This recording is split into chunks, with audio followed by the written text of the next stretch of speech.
The steady hum of the ANS Daedalus was a sound Jinwoo knew as well as his own breathing. It was a low, quiet song that moved through the deck plates and into the bones. His soft-soled shoes made no noise as he walked down the wide, clean corridor.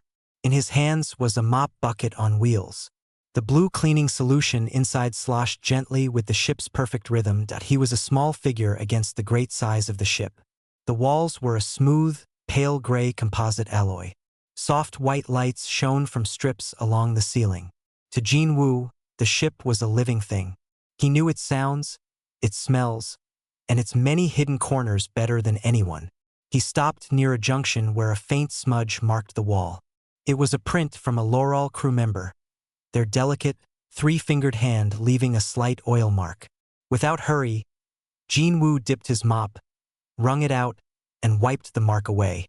The wall was perfect again. Alien crew passed him.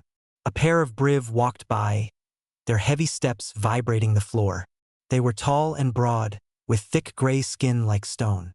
They did not look at him. A Laurel floated past on graceful, slender legs, its large dark eyes looking straight ahead. Jinwoo was part of the scenery, like a light panel or a waste disposal unit. He was necessary, but invisible. This was the natural order of the Daedalus. At the top were the thinkers, the Admiral, the scientists, the engineer primes. At the bottom were the doers, the maintainers. The humans, the newest and least advanced members of the Alliance, were almost all doers. Jinwoo did not mind the quiet. He was a man in his late 40s, with calm eyes and hands that were rough from work. His past was a closed book, left far behind on Earth. Here, he had a simple job, a small cabin, and no one asking him difficult questions. He pushed his cart around a corner into a service corridor. Here, the hum of the ship was louder, mixed with the whir of air processors.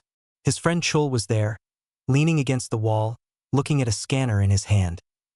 "The filter in Sector G7 is making a noise again," Chul said. He was a few years younger than Jinwoo, with a face that always looked a little worried. "I told the systems desk 3 days ago." Jinwoo gave a small nod. "It will wait until it breaks. Then they will shout." Chul sighed and put the scanner away. "You hear anything strange lately?" "By the reactor access vents on level 7? A kind of high whine? Like a tea kettle, but sharper."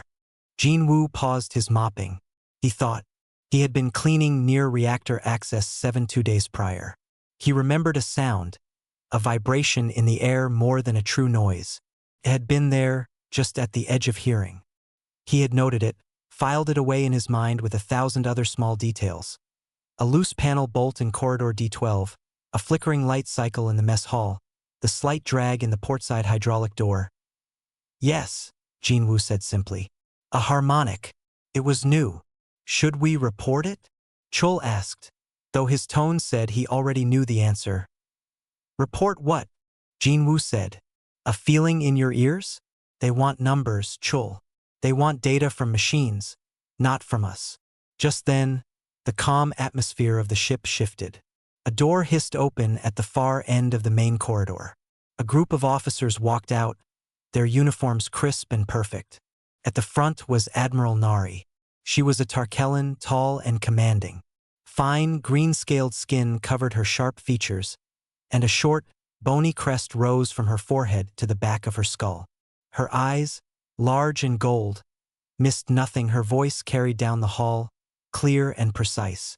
"The fluctuation is within accepted margins. Engineer Prime. Do not trouble the bridge with minor system noise. Focus on the upcoming navigation test." She was speaking to a comm unit on her wrist. As she passed Jinwoo and Chul, her gold eyes flicked over them for less than a second. There was no recognition, no curiosity. They were furniture. Her group moved on, their footsteps echoing. Chul let out a breath he didn't know he was holding. "See? Minor system noise. That's all it is to them." Jinwoo went back to mopping, but in his mind he replayed the sound from level 7. A new harmonic in a ship like this was never good. It was a sign of stress, of something out of balance. He thought about the reactor, the great heart of the ship that he had never seen. He knew its type from the work orders. a quantum cascade core. Very advanced, very powerful. Also, from the whispers he heard, very delicate. It was a thinking machine's reactor, designed by brilliant minds who perhaps love theory more than the simple fact of a thing that must run and run without stopping. He finished the corridor and moved his cart towards the crew quarters. His day was routine, peaceful. He listened to the ship. The hum was steady, but underneath it, if you knew how to listen, was that new, thin song from the depths. A small vibration, waiting. Jinwoo cleaned, and he listened, and he remembered. It was his job to clean up messes. He had a feeling a much bigger mess was coming, one no amount of standard protocol would be able to fix. The shift change chime was a soft, melodic tone that echoed through the corridors. Jinwoo was in a storage closet, counting cleaning supply canisters. Everything had to be logged. The ship's routine was a comfort. It was predictable. He placed the last canister on the shelf and closed the door. Then, the ship screamed. It was not a sound from the speakers. It was the sound of the ship itself. The deep, steady hum tore into a violent shudder. The floor jumped under Jinwoo's feet.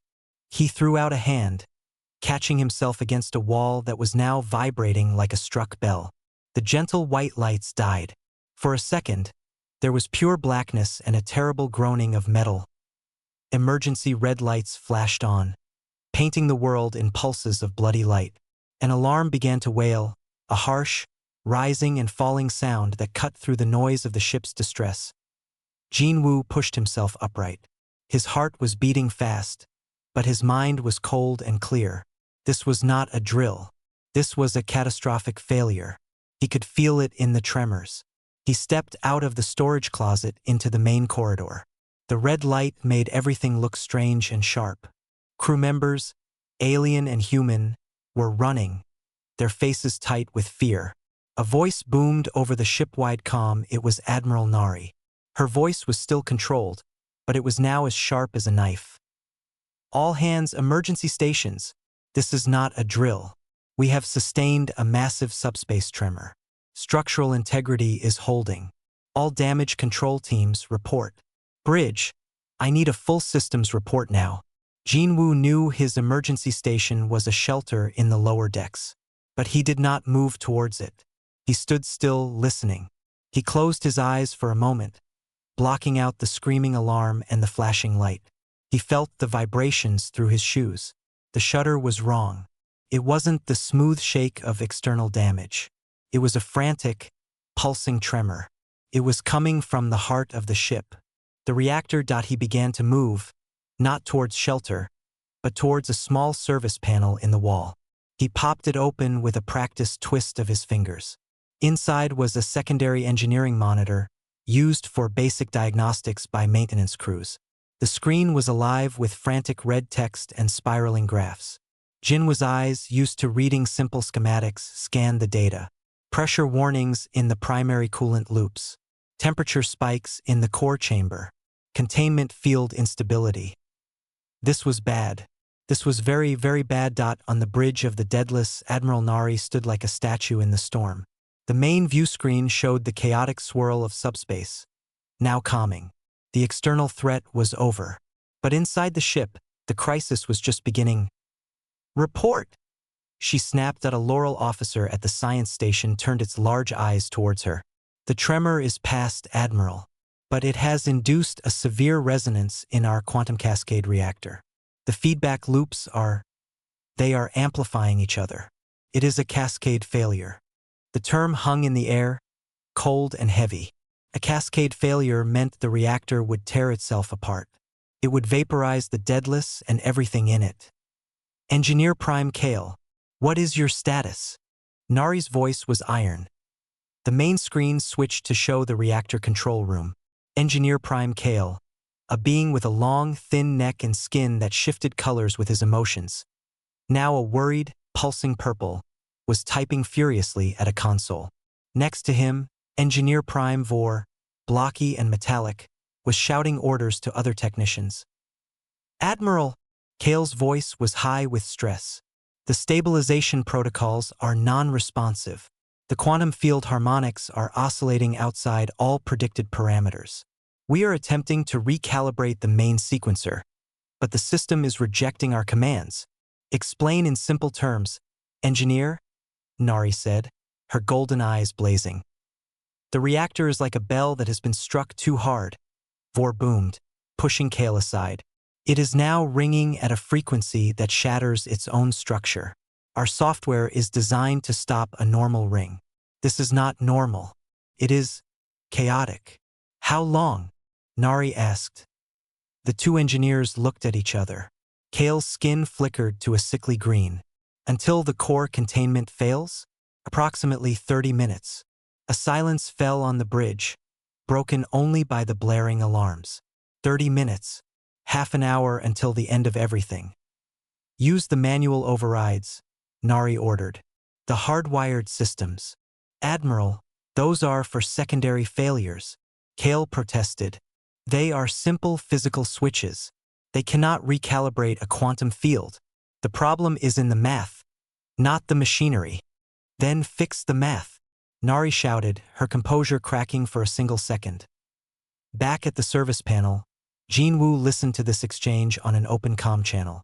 He watched the graphs on his small screen. He saw the oscillation patterns, the wild spikes and dips. To the engineers, it was a complex, unsolvable equation. To Jinwoo, it looked familiar. It looked like a pump, a big one, that had lost its balance. The impeller was shaking itself to pieces because the flow was wrong. The Weinchul had heard the new harmonic. That was the first sign of the bearing going bad. He saw a possible solution. Not in the quantum field, but in the pipes. If you could physically reroute the plasma flow here through the secondary channel, it would act as a shock absorber. It would dampen the vibration, slow the oscillation, give the computer time to catch up. It was a simple, brute force fix. He reached for the comm button on the panel. It was not his place. He was a janitor. He pulled his hand back. He looked at the shaking corridor, at the red light washing over the faces of running crew. He thought of Chul, of Sumin in communications, of all the invisible people who would vanish in a flash of light. He took a deep breath. He was a doer, not a thinker. And right now, the thinkers were lost in a world of theory while the pump was about to explode. He pressed the button. His voice, calm and low, strange amidst the panic, came over the channel in the reactor room and, he did not know, on the bridge. You need to manually close the primary plasma conduit valve, section 7 alpha. Then open the auxiliary feed from the tertiary reserve. It will bleed off the resonant pressure. It is a physical flow problem. There was a stunned silence on the channel. Then, Engineer Prime Vor's angry, confused voice sputtered. Who is this? What ignorant fool is on this channel? That would violate 3 core protocols. And then, another voice cut in. It was Admiral Nari, her patience gone. Her fear turning to fury at this interruption from the depths of her ship. Her voice was like a whip, loud and clear in Jinwoo's ear. You in the maintenance ducts. If you find the task of my senior engineers so simple, perhaps you should do it. If it's so easy, stabilize the reactor now. The silence that followed Admiral Nari's words was thick and heavy. On the bridge, the officers froze. In the reactor control room, Kale and Vor stared at each other, their anger mixed with disbelief. In the service corridor, the red alarm lights continued to flash, painting Jinwoo's still face in pulses of crimson. The open comm channel hissed with empty noise. Jinwoo's hand rested on the panel. He heard the Admiral's fury. He heard the pride and panic of the engineers. And underneath it all, he felt the deep, wrong shudder of the dying ship. He did not speak back. Arguing was for thinkers. He was a doer. The Admiral had given an order. A foolish, angry, impossible order. But it was an order from the commander of the ship. And in the heart of Jinwoo, a man who had spent his life following procedures, an order was an order. He released the comm button. He closed the service panel with a soft click. The sounds of the crisis rushed back in. The blaring siren, the shouts from down the hall, the deep groan of strained metal. He turned from the wall. His mop bucket was where he had left it, the blue solution sloshing with each tremor. He looked at it for a moment, then he bent down. He reached not for the mop, but for a small, worn leather tool pouch fastened to the side of the cart. He unclipped it. The tools inside were simple, old, and well cared for, A multi-head wrench, a set of tactile drivers, a heavy flashlight, a few specialized probes. They were his, not the ship's. He straightened up, the pouch in his hand. He started to walk. His pace was not a run. It was a fast, purposeful walk. He moved towards the service lift at the end of the hall. He had not gone 10 steps when Chul came around the corner. His friend's face was white with fear under the red light. Jinwoo, what are you doing? The shelter is the other way. Did you hear the Admiral? She was talking to you. I heard her, Jinwoo said, not breaking his stride. Chul grabbed his arm. You cannot go to the reactor. You are a cleaner. They will throw you out, or the radiation will kill you, or the core will explode. It is suicide. Jinwoo stopped and looked at Chul. His eyes were calm, like deep, still water. Chul, the core will explode. In 25 minutes now. They are talking about quantum fields. They are looking at the problem from the top down. I am looking at it from the bottom up. It is just a machine. A very big, very hot, very angry machine. You have not touched a reactor in 20 years. Chul hissed, keeping his voice low. A pump is a pump, Jinwoo said. He pulled his arm free gently. The principles do not change. Pressure, flow, heat, vibration. I have stabilized worse with less. For a second, a ghost of a different man flickered in his eyes. A man in a different uniform in a concrete room on Earth, facing a different kind of meltdown. Then it was gone. He turned and walked again. Chul stood, torn, watching his friend go. Then, with a curse, he followed. Someone has to make sure you do not get vaporized, you old fool. Jinwoo did not argue. They reached the service lift. Jinwoo punched in a code for the engineering decks. The system beeped red. Access restricted. Clearance insufficient. See, Chul said, almost relieved. You cannot even get there. From a small station down the corridor, Junior Communications Officer Sumin watched the internal security feed on a secondary screen. She was young, her hands clenched on her console. She had heard everything. She had been the one to patch the maintenance channel to the bridge, hoping any idea might help. She had heard the scorn in the engineers' voices and the desperation in the Admiral's. And she had heard the quiet certainty in the janitors. She saw the two men at the locked lift. She saw the older one, Jinwoo, look up at the camera for a brief moment. His face was not pleading. It was patient. He was waiting for the inevitable. Sumin made a decision. Her fingers flew over her console. She bypassed a minor protocol. She was not granting him engineering clearance, that was far above her. But she could temporarily unlock a service route, classifying it as a damage control access path. It was a thin excuse. It might cost her her job later. If there was a later dot on the lift panel, the red light blinked and turned green. The door slid open with a sigh. Jinwoo gave a small, almost imperceptible nod to the camera in the ceiling. He and Chul stepped into the lift. The doors closed. The lift descended. The shuddering was worse here, a violent shaking that made the lights flicker. Chul held onto a rail, his knuckles white. Jinwoo stood in the center, his legs slightly bent, riding the motion like a sailor on a rough sea. He opened his tool pouch and checked his instruments by feel. The lift stopped. The doors opened into hell. They were in a lower engineering accessway. The air was hot and thick with the smell of ozone and scorched metal. The red emergency lights were half obscured by steam leaking from pipes. The whine Jinwoo had only faintly heard before was now a screaming, piercing sound that vibrated in the teeth. It was the sound of the reactor crying out in pain. Ahead was the heavy blast door leading to the primary reactor control room. A security panel glowed beside it. Last chance to turn back. Chul yelled over the noise. Jinwoo walked forward. He was not turning back. The Admiral had given him an order. The ship was dying. And in his hand he carried not a complex algorithm, but a simple wrench. It was time to go to work. The blast door to the reactor control room was massive. It was made of dense metal and ceramic, designed to contain an explosion. Now, it felt like it was trying to hold back a living thing. The door itself vibrated under Jinwoo's fingers, humming with a terrible energy. Chul hung back, his face slick with sweat from the heat. "It won't open for us," he shouted over the scream of the reactor. Jinwoo looked at the security panel. It glowed with a soft blue light. He knew it would scan his handprint or his crew chip and deny him. He was not on the list of people allowed inside. He was a name attached to mops and cleaning fluid. He did not try the panel. Instead, he looked to the left of the door. There was a smaller, less obvious panel about the size of a book. It was a manual maintenance hatch. It was used for inspecting the door's mechanisms. He had cleaned behind doors like this one 100 times. He took a thin probe from his tool pouch. He inserted it into a tiny gap at the edge of the panel. He felt for a latch. There was a soft click. The small panel swung open. Inside was a nest of wires and a single, old-fashioned red handle.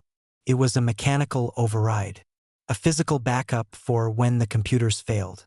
The Alliance loved their smart systems, but even they knew to have a dumb backup. Jinwoo grabbed the handle. It was stiff. He put his weight into it and pulled down. A deep clunk sounded from inside the wall. The main blast door let out a hiss of releasing pressure. Then, with a heavy groan, it began to slide open. A wave of hotter air and louder noise washed over them. The piercing whine was almost a physical force. They stepped through.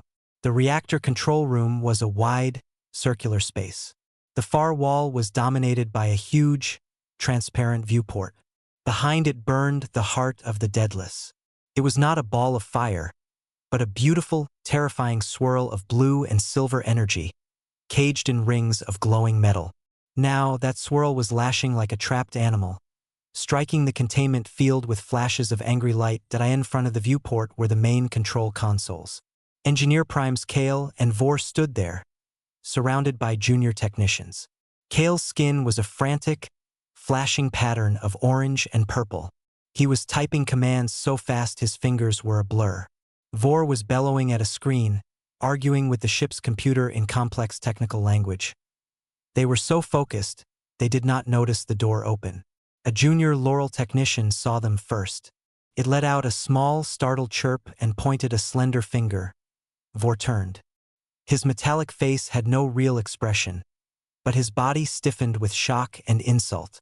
"What is the meaning of this?" His voice boomed, cutting through the noise. "This is a restricted area. You are the maintenance workers." He said the words like they were a disease. Kale looked up. His large eyes widened. The janitor? Was the Admiral's joke not enough?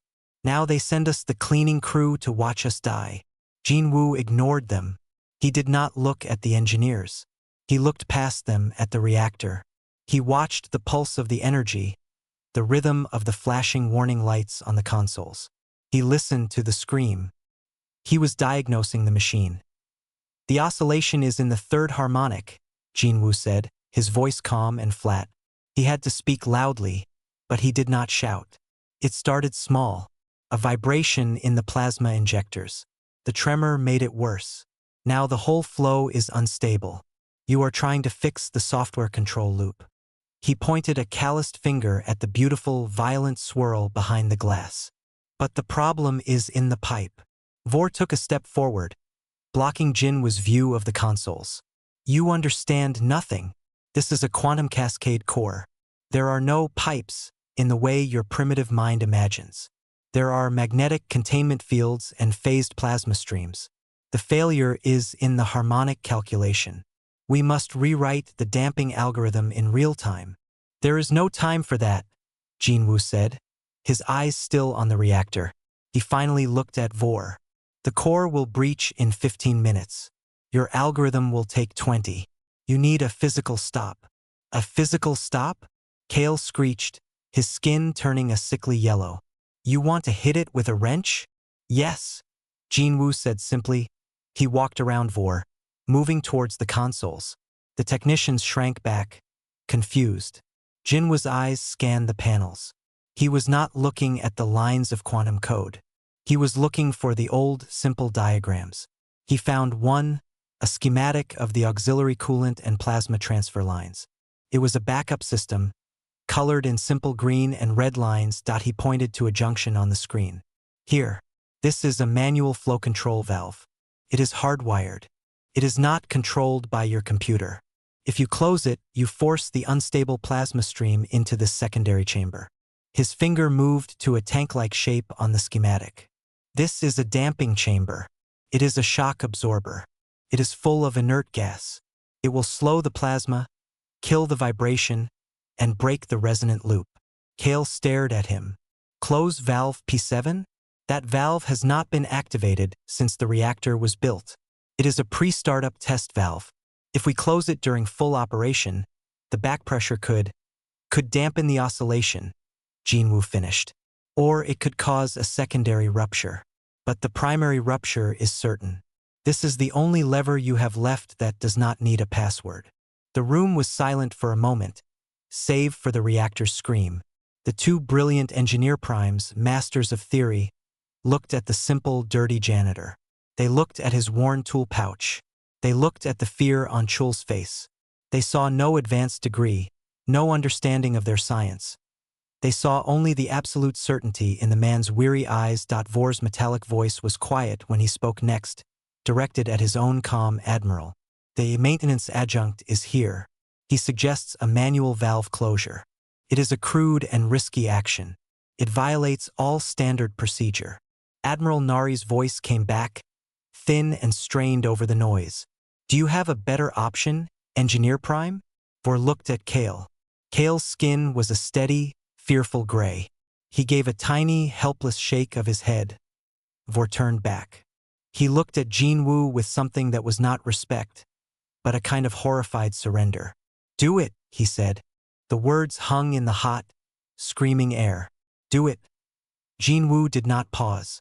He did not look triumphant. He simply turned from the engineers and walked to the far side of the control room. There, set into the wall, was a large metal panel. It was different from the smooth, glowing consoles. It was plain, solid steel with a heavy, wheel-shaped valve handle in its center. Above it, in faded physical print, were the words, Manual Flow Control, Primary Plasma Conduit Valve P7.IT was a thing from an older time, a direct, physical connection to the reactor's heart. Kale stared at it. That is a museum piece. It is not meant for active intervention. Jinwoo ignored him. He approached the panel. He placed a hand on the metal. It was hot, almost too hot to touch. He could feel the vibration screaming through it. It was the same vibration he'd felt through the deck plates, the same whine Chul had heard, now magnified 1,000 times. He opened his tool pouch and took out a pair of heavy, heat-resistant gloves. He put them on with slow, deliberate movements. Chul, Jinwoo said, his voice still calm. The panel to the left of this one. Open it. There will be a smaller red lever inside. When I say you will pull it down, do you understand? Chul, pale and trembling, nodded. He moved to the smaller panel and used his own tool to pry it open. Inside was a simple, unmarked lever. Jinwoo turned back to the large wheel. He placed both gloved hands on it. He set his feet firmly on the grating. He took a deep breath. Then he pulled. The wheel did not move. It was locked in place by pressure and disuse. Jinwoo's arms strained. The muscles in his back tightened. He grunted, putting his whole weight into it. For a long moment, nothing happened. Vor looked away, as if embarrassed by the primitive struggle. Then, with a sharp, metallic shriek that cut through the reactor's whine, the wheel budged. Just a centimeter. Jinwoo adjusted his grip. He pulled again. This time, the wheel turned. It moved slowly, fighting him every inch. It was like trying to steer a crashing ship by hand. As the wheel turned, the sounds in the room changed. The high-pitched scream from the reactor dipped for a second, then came back louder, angrier. Warning lights on the main console flashed a new, urgent pattern. You are making it worse, Kale yelled, his skin flashing red. Jinwoo did not stop. He kept turning the wheel. His face was tight with effort, sweat pouring down his temples. He was not listening to the engineers. He was listening to the machine. He was feeling the vibration in the wheel. He was waiting for a change. The wheel reached the halfway point. A deep, shuddering groan echoed through the deck plates. The main viewport showed the swirling energy lashing violently. It looked like the end. "Now, Chul!" Jinwoo shouted. Chul, his eyes wide with terror, grabbed the small red lever. He hesitated for a heartbeat. He looked at his friends straining back. Then he pulled the lever down. A new sound erupted. It was a deep, thunderous thump from somewhere far below them, like a giant hammer striking the hull. Every light in the control room dimmed. The main consoles flickered and went dark for 3 full seconds. Several technicians cried out. When the lights and consoles flared back to life, the reactor's scream was different. It was lower, ragged. The beautiful, violent swirl behind the viewport was still chaotic, but the flashes of light striking the containment field were fewer. Jinwoo had stopped turning the wheel. He was leaning against it, breathing heavily. He watched the main diagnostic screen. The line showing the core's instability was still a wild mountain range of peaks and valleys. But the peaks were a little lower. The valleys were not as deep. The crisis was not over. The patient was still dying. But the bleeding had slowed. He pushed himself away from the wheel. He pulled off his steaming gloves. "The back pressure is stabilizing," he said, his voice hoarse. "But it is not enough. The damping chamber is working, but the original vibration is still there. In the injector array." He walked back to the main console, past the stunned engineers.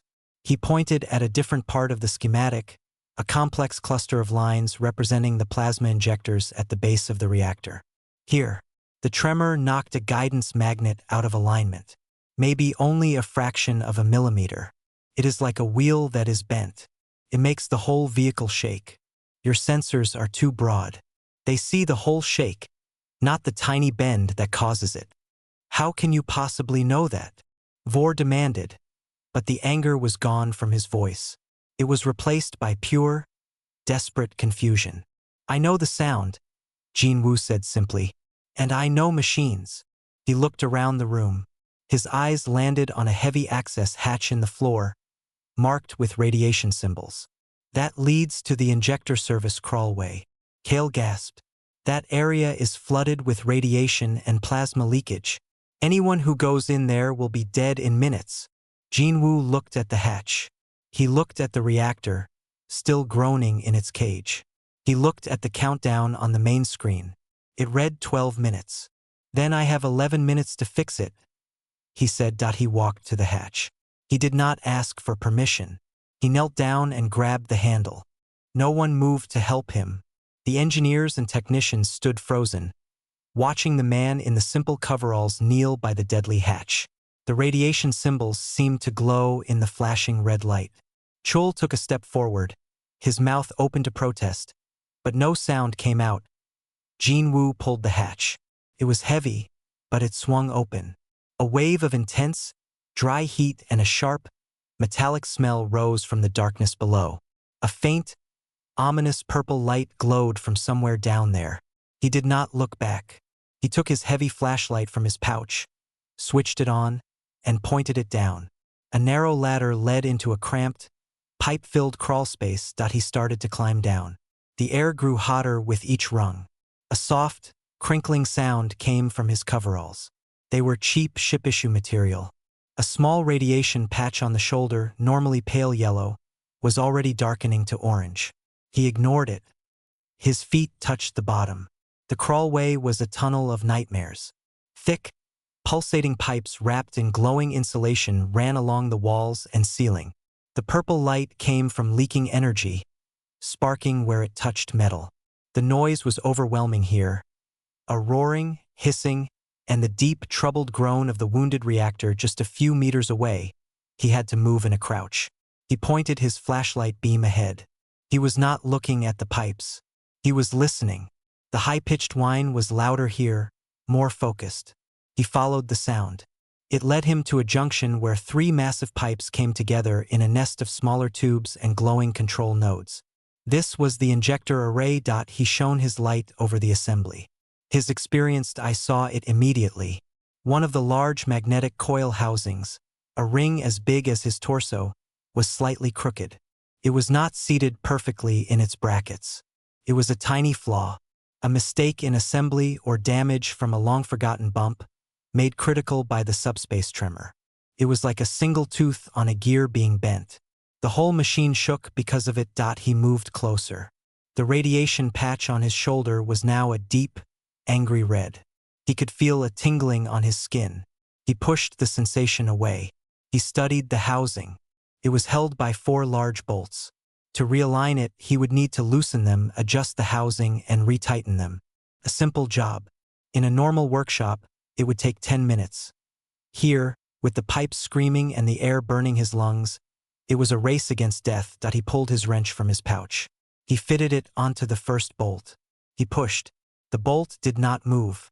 It was locked by years of heat and vibration. He adjusted his grip, braced his feet against a pipe, and pushed again. His arms shook with the strain. A small shower of sparks fell from a leak above, burning tiny holes in his sleeve. With a sharp crack, the bolt broke loose. He turned it once, twice. He moved to the next one. Up in the control room, the silence was broken only by the reactor's ragged noise. Everyone was staring at the open hatch. The main screen showed the core instability graph. The wild peaks and valleys were beginning to smooth. Just a little. The damping chamber was working. Radiation levels in the crawlway are at lethal maximum. A technician whispered, staring at a sensor readout. His suit offers no protection. He has maybe 5 minutes of consciousness left. Less until his nervous system fails. Chul stared at the hatch, his hands clenched into fists. Suman's voice, small and tight, came over the comm from the bridge. Is he alive down there? No one answered. Below, Jinwoo loosened the third bolt. A wave of dizziness hit him. His vision blurred for a second. He saw double images of the wrench. He shook his head, blinked hard. He could taste metal in his mouth. He knew what that meant. He did not have long. He moved to the fourth and final bolt. His hands were not as steady now. He fumbled the wrench. It slipped from his fingers and clattered on the metal grating. The sound was loud in the confined space. He leaned against a hot pipe, gasping. The heat seared through his clothes. He forced himself to straighten up. He bent, slowly, and picked up the wrench. He fitted it onto the last bolt. He did not have the strength to break it loose. He used his last trick. He tapped the end of the wrench with a smaller tool, a hammer from his pouch. A sharp, precise impact. Once, twice. The bolt shrieked and turned. All 4 bolts were loose. Now came the hard part. He had to move the heavy housing, weighing as much as he did, back into perfect alignment. He put his tools down. He placed both hands on the curved metal of the housing. He pushed. It did not move. He took a step back, breathing the burning air in ragged gulps. He needed leverage. He looked around. He saw a long, solid metal bar, a discarded alignment tool left by some builder years ago. He grabbed it.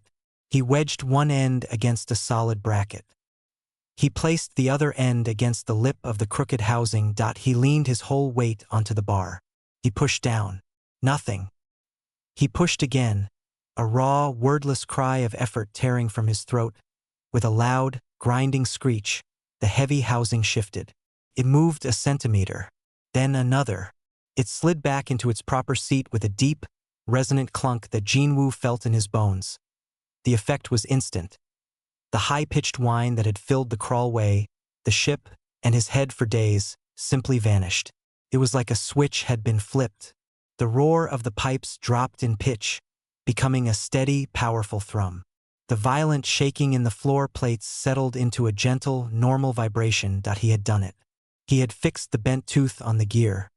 His legs gave out. He slid down the wall, sitting on the hot grating. The purple glow seemed less angry. The roaring was just the sound of a powerful machine working properly. He looked at his hands. They were shaking, but not from the ship. He was cold, which was a very bad sign. He could not feel his toes. He looked up the ladder towards the hatch, a small square of light far above. It seemed very far away. He did not think he could climb it. He closed his eyes for just a moment, listening to the steady, healthy hum of the reactor he had just saved. It was a good sound. It was the sound of the ship living. He heard shouts from above. Boots on the ladder. Someone was coming down for him. Strong hands grabbed Jinwoo under his arms. He was pulled up the ladder, his feet bumping against the rungs. He did not have the strength to help. The world was a blur of red light and noise that was slowly, blessedly, getting quieter. He was hauled up through the hatch and laid on the cool floor of the control room. The deck plates were still. The only alarm still sounding was a single, repeating beep from a medical scanner. A technician was pointing at him. The screaming had stopped. Chul's face appeared above him, etched with fear. Jinwoo, stay awake. The medics are coming. Jinwoo tried to nod. His head felt too heavy. He looked past Chul. The huge viewport showed the reactor. The swirl of energy was calm now. A steady, beautiful dance of blue light within its rings.